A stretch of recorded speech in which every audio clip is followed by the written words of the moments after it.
If you are looking for mortgage loan and want to know how much you'll approve based upon your financial situation, here is the solution. A great for person preparing for NMLS exam. To how to calculate loan amount you will be qualified by lender. Calculate how much loan a person can qualify for. You can use the following step-by-step formula.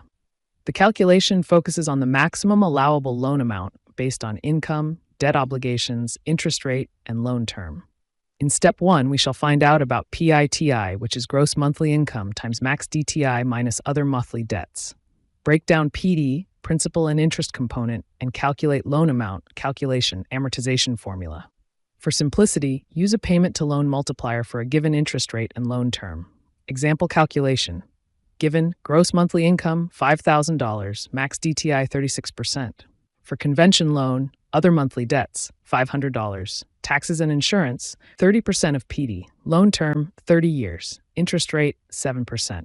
The person qualifies for a loan of approximately $136,842, assuming these conditions.